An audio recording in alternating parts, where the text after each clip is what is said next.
Contracting out from a conservative's perspective is legitimate. Of course, if you can do it cheaper using outside counsel, do it. But there are some very troubling trends when we see AGs using hidden contracts, contracts stamped confidential that are never released to the public, and we're not talking about chump change here, we're talking contracts totaling over $100 million. There are significant policy implications with these hidden contracts. What should be the model? Private entities, associations, corporations have various metrics pursuant to which they gauge the performance of the contractors. I mean, there are lots of different, I'm not going to get into all those things, but there are ways you can measure performance of these outside contracts, and at a minimum, unless they involve things like wiretapping or truly or surveillance equipment or security systems, very rarely should these contracts be kept from public scrutiny, because I think, as Peter would definitely agree, sunshine is the best disinfectant. Okay, thank you. Lorie, John and Peter both mentioned the contracting outside counsel. What do others have to say about how attorney generals should conduct their business, especially as it relates to their dealings with outside counsel? And again, the issue with outside counsel is we have a lot of legal work now that there's an expanded role of the attorney general. Going out and hiring outside counsel without any legislative or administrative oversight, what are some of the issues, and what are some of the other people saying about that? Probably a lot of the students here are happy, a lot more work to pursue out there. As Citizens Against Lawsuit Abuse, I just want to make it clear, since I see students here, that we are not anti-lawyer at all. We actually just try to enact and support tort reforms against frivolous, meritless, abusive lawsuits. And we have a lot of wonderful attorneys on our board of directors, both in-house counsel and from large private law firms around San Diego. In my business, we had a whole cadre of attorneys, because as a small business owner, you need to really make sure that you are on the right side of the law these days with everything, so that you don't get sued. But as far as what we're talking about in relating to dealings with outside counsel, as you've heard already, that the practice of state attorney generals retaining outside counsel, often on a contingency fee basis, has been growing, and mostly just in the last 10 years. And this is a practice that's accelerating. It's not slowing down, and we expect it to get bigger. So what we are really looking for are a code of ethics and guidelines to guide state AGs when, in this practice. Now, when the state attorney generals hire private contingency plaintiffs' law firms, there is usually, often, no competitive bidding or legislative oversight. Recent events right here in California, although this is happening around the country, we use California, have proven that we just can't trust our elected officials sometimes to act in the best interest of the people they represent.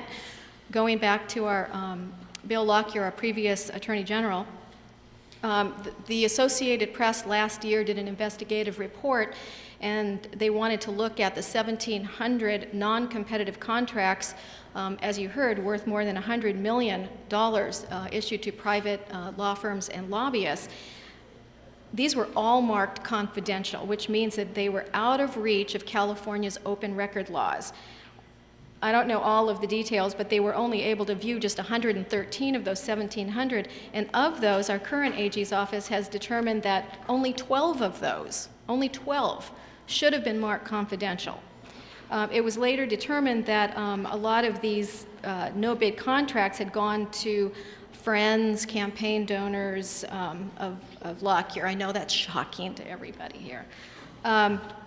We also can't count on some of these law firms to look after what's the best interest of the public. Remember, they're working for the public. They're outside, they're retained, but they're still working for the public. The sole remedy that plaintiffs' attorneys are going for is money damages. That's how they get paid if they're on a contingency fee basis. So remedies such as changing a business practice, ordering a recall of the product, things that would really help, are really not of interest to the outside counsel because they're rewarded only in terms of payment of money damages. And like our organization, this can lead to abuse, and that's why we're interested in this.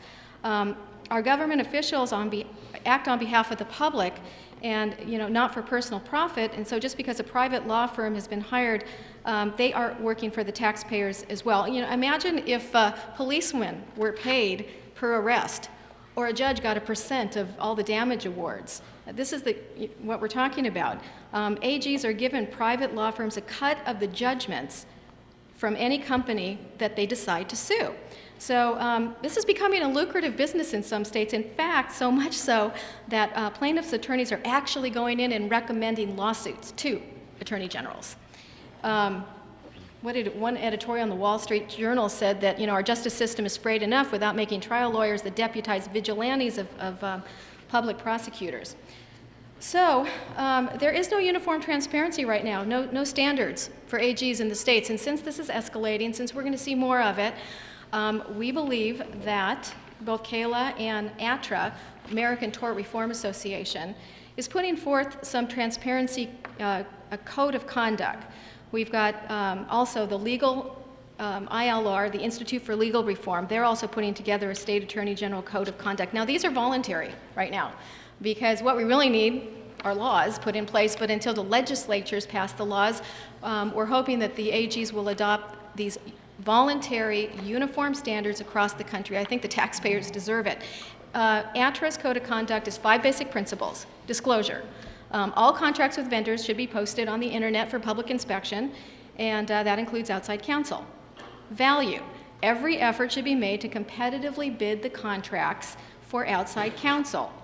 Oversight. Contingent fee-based contracts should be subject to review by the legislature. As we've talked about, AGs often use these types of contracts when pursuing litigation that has potential public policy or regulatory impacts. Reporting. Outside counsel should be required to disclose detailed information on hours worked, services performed, fees they receive, and so on. And accountability. All monies recovered by the AG in excess of $250,000 should be deposited in the state treasury to be spent. And at no time should an AG enter into a settlement that allows the office to disseminate funds at its own discretion. So at least 7 states have already enacted legislation that closely aligns with these principles. ILR has basically the same, only they go a little bit further as far as fair notice to potential defendants and multi-state activities and so forth. Californians in general, we've done a poll, and 73% of Californians say they believe all contracts that the California AG's office makes with outside lawyers should be posted on the internet. And, turning to the next page, 83% said that outside lawyers working on contingency fee basis should be required to release detailed records of what they do. So, we're calling for these common sense reforms. PARSA is the Private Attorney Retention Sunshine Act. This is the act that I told you 7 states have already adopted. Until then, we're calling for the voluntary codes of conduct to be adopted in all the states. Right now, Jerry Brown has not been using outside contracts, which is a good thing, so we don't see any reason why he shouldn't embrace this since he's not using it. And no one in government, here in San Diego should know more than anybody, lack of accountability and transparency, where that gets you. And we've run afoul here in San Diego, so we don't believe that a little bit of sunshine on this would hurt locally, statewide, anywhere in this country. Thank you. Okay, I'm going to remind those of you who have questions, you might want to write them down just so you remember them as we go. We're going to be at the question from the audience soon. And let me ask the other members of the panel whether they have any comments on those proposals. Well, I just wanted to actually ask a question of the rest of the panel. I'm not, and maybe Lorie, you know the answer to this, but I'm not aware of any cases in California where the California Attorney General has hired outside counsel on a contingent fee arrangement to file a suit seeking a large amount of damages. I know that is fairly commonplace and a much criticized practice in other jurisdictions, Mississippi, Alabama, New Jersey, and many others.